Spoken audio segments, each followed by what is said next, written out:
Hi guys and girls, welcome back to Watch the Time. Thanks for tuning back in. I'm really pleased you came back to see me, and I'm really pleased to be able to bring you my first Merkur for a while. Merkur are very much an underappreciated brand on AliExpress in my opinion. They make some outstanding watches. They also use their own mechanical movement, which is housed in this watch actually.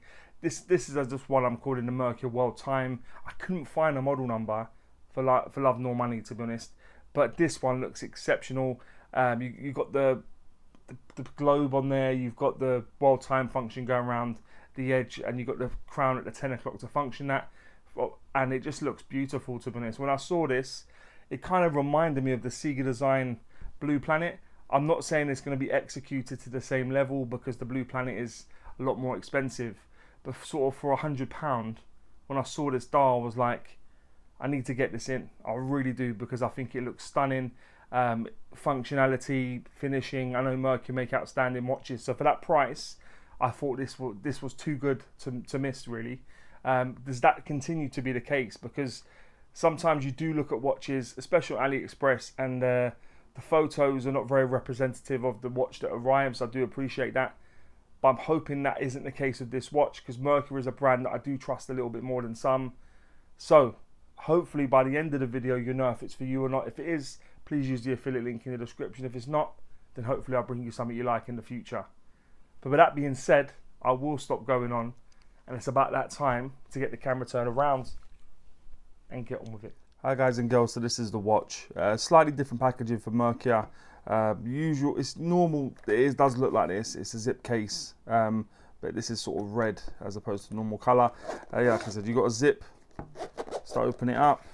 And there you go. You got all the you got loads of stuff on top. You got a cleaning cloth. Got a book that's very substantial, I would say. That doesn't appear they've sent me over a warranty card, but there we go. That's all the stuff. Little section for it to stay in, sort of quite hard foam to keep it safe in transit, and that's what you're getting. And then this is the reason you're here for this watch. I do think this watch is a real beauty. It's one that really sort of caught my attention when I was looking at watches, and that's why I brought it in. I couldn't find a model number for this watch, guys, so I'm just calling it the World Time for obvious reasons that we'll go through in just a few moments. But yeah, beautiful piece. I'm calling it the World Time. Inside, it's running a mechanical movement. I'll bring some information up about that movement now. Yeah, when I cracked the back open, I was really pleased to see how it looked. A nice bit of perlage on there. Got all the information next to me. This information was given to me by Merkur, obviously, because it's their own movement. They do a lot of this sort of stuff where they use their own proprietary movements. That's not to say that they're not other movements from other brands that have been adapted, but this is their own movement. It's the M01D. Yeah, mechanical movement. It's been running pretty good. This is running about 10 seconds fast a day, but for the price of the watch and what you're getting, yeah, I think that's definitely decent. So there we go. That's the movement. The construction of the watch, aside from the crystal and the strap, is all 316L stainless steel. So that's both crowns. That's the case. It's quite nice where it's sort of like you've got little steps for the bezel, but all brushed. There's not really any polished elements. You've got a couple on the crown, but the case is all brushed. The case back is screwed down, all brushed. Got a lion on there. Not sure what that's denoting, but there you go. Good on anyway. But yeah, and the pin buckle clasp is polished. So I'm not sure why. I would like to have seen it be brushed for a bit of consistency. But yeah, all 316L stainless steel. Like I said, mainly brushed. Couple polished accents on the crown and also on the pin buckle clasp. But there we go. The case thickness of this watch is coming in at 13 millimeters. The case diameter, I normally measure from sort of like the 8 to 2 o'clock position. It's coming at 38.4, and we go from 9 to the 3 or 10 to 4, whatever you want to do, given that's where the crowns are.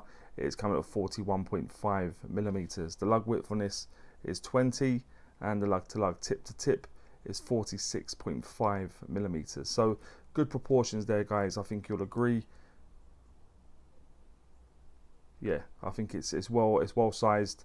My wife's really been enjoying wearing it as well. So yeah, very unisex in nature, given those proportions. So there you go. The case back, I already showed you a moment ago, is screwed down very easy to deal with, because obviously I unscrewed it to show you the movement. It's got some writing on there as well, but there we go. That's the case back. The bezel, as I said, it sort of steps up. It's got 2 steps on there for the bezel. I've seen this before in a couple of watches, but I quite like it. Something a little bit different. You've got the crown at the 3 o'clock, which is a push-pull crown. You can turn it to add some charge into it. You need to do that because it hasn't got a rotor. So yeah, crown at the 3 o'clock is push-pull. The crown at the 10 o'clock position is a screw-down crown, and we'll run through it. I leave that unscrewed because it operates the internal bezel for the world time, but we'll talk about that in just a few moments. The strap it comes on is leather, sort of like suede on the top, but leather underneath. Quick release pins just to make it easy to change out straps and stuff. So there you go. The pin buckle clasp, as I already mentioned, unsigned, fully polished on there. So there you go. The crystal covering the dial is a mineral crystal, quite pronounced mineral crystal at that. You'll see there's quite a bit of domage there away from the case, probably offering sort of a couple of mil in terms of the crystal there, which is also going to impact the 13 mil thickness that obviously I gave just a moment ago. The water resistance of this watch is cited as being 50 meters, so that would give you 5 atmospheres of water resistance, and the weight will appear in the top right. It's just below 72 grams, so not too heavy either. They managed to pack a lot in at not a very big size or weight, so there you go. But let's have a look at the dial now, guys, in just a bit more detail. So you've got, it's difficult on this one because you haven't really got a minute track. Around the outer edge, you'll see you've got the different world times. So I put London at the 12 o'clock position, but you can sort of scroll through to go wherever you want to put it. So you've got the world time function on there, which is pretty cool. So you can set another time zone up there. Inside there now, you've got 24 hours. It's denoted by a moon or half moon at the 12, and down at the 6. So they're calling that 12 hours. You've got the sun. Inside that, you've got another sort of element to the dial. It's sort of high polished black, and you've got circular buttons denoting every hour.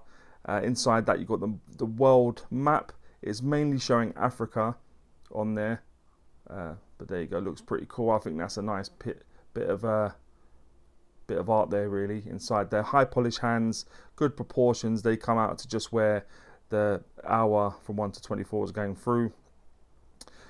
No other signage on there, the guys and girls, and what you will see, there's no second hand on there. So in terms of where it's a non-hacking movement, it doesn't make it very offensive, because when you're changing the time, like if I was to change the time now, I pull the crown out, there's only one position, there's no ghost position, which is good to see. So say I put it at, say for argument's sake, I'd leave it there, for instance.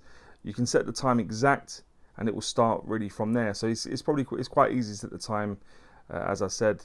Non-hacking movement, so it will continue through. So if you leave the crown out, it will continue through for some time.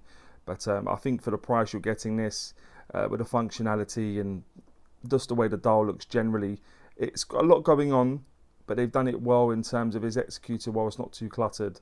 But no real minute track, because it doesn't make it a little bit tricky to set the time, because if you'll see now, in between there and there isn't really defined seconds or minutes, so that does make it a little bit more tricky. So when I've been setting the time, I've been trying to do exact sort of every 5 minute increments where those buttons are. But yeah, that's the hands. No loom on this watch, guys. Doesn't really need it. It's not really that type of watch. But yeah, there you go. That's the hands. That's the dial, indices, movement. But let me just pop it on the wrist quickly, guys. Give you an idea of what it looks like on my wrist. Okay, so guys and girls, this is what it looks like on me. My wrist is just above a 7-inch wrist, for your reference. It looks really, really cool, actually. Even better in person. The strap, we've got 2 more holes to make it tighter. So you're probably going to go down to sort of 6 3/4 maybe, all the way up to probably 8.5. So it's going to fit a lot of wrist sizes. And that's what it looks like on my wrist. What do you think, guys and girls? Not bad, is it? Not bad at all. Okay, so that'll now take me swiftly on to the things that I think are pants and pucker about the watch. If you've ever watched before, you know I always start with pants. I like to go on a high with pucker. So what I think is pants is not a huge amount, but what I will say is the world time So there are times where, for instance, Baghdad, and there's a few other time zones where the times are not right actually. Obviously we have British summertime over here, which puts some out, but I mean generally there's 3 or 4 that I managed to locate where they were off, which is a little bit disappointing, but I think for the price of the watch, what you're getting, yeah, most of them do work. So yeah, there you go. And the setting time function, so like I say, where there's no proper minute track, I was unable to set it unless it's at every 5-minute increment, so that was a bit frustrating. So yeah, it was a little bit tricky for me. So when I was setting the time, say it was on 51 or where it is now, I'd wait to 55 to set the time, which is a bit of a pain if you just want to get it done. You could guess like where you reckon maybe 52, 53 would be, but my OCD won't allow that to happen. So there, that's just maybe a me thing. But they're the 2 things I mentioned in terms of the world time, some of the times not being accurate in terms of how far ahead they are, and the setting time function in terms of doing it accurately because there's no minute track. What I think is Pukka is lots more, to be honest. I like the dial. I think there's lots going on there. I like the world in the center. I like how they've done it. I like the internal rotating bezel there as well. So yeah, the dial, the crowns, really good size. Obviously this one's push pull, that one's screwed down, but the crowns are good sizes, nice to deal with. The movement, a mechanical movement for £100, and one that's running like this is fantastic. The functionality in terms of you having a world time mechanical watch for £100, like I said, with the functionality, all the times are not bang on, but most of them are. Yeah, I think it looks stunning. Functionality is good. The size, 38mm with 46 basically lug to lug, makes it a really good sweet spot for many wrist sizes, so it's going to be appealing to a lot of people. The case back, as I already mentioned, I do like a bit of etching on my case backs. The line with a few details on there is not to be sniffed at. The leather strap, I saw comments saying how uncomfortable it was, but I can't say that I agree. I think it's really nice and soft. I don't know if they were using a strap before that was a lot harder, but that's not the case with this. And the price, like I say, you could pick this up for about £100, and I think that's a lot of watch for the price from Merkur. So very well done. So just to surmise, what I think is Pukka is I go with the dial, crowns, movement, functionality, size, case back, leather strap, and price. Oh, some list there, isn't there, guys and girls? And would I recommend it? I think it kind of goes without saying that I'd have to, given the sort of disparity between the pants and Pukka. So yeah, I think it's a really cool watch. One that I'm probably going to keep around for a while actually, just because I think it looks really cool. But guys and girls, as ever, please let me know what you think about this watch, because that's obviously very important to me. Maybe any other watches you may want to see on the channel. And as always say, don't forget to like, subscribe, and always watch your time. Take care, guys. All the very best.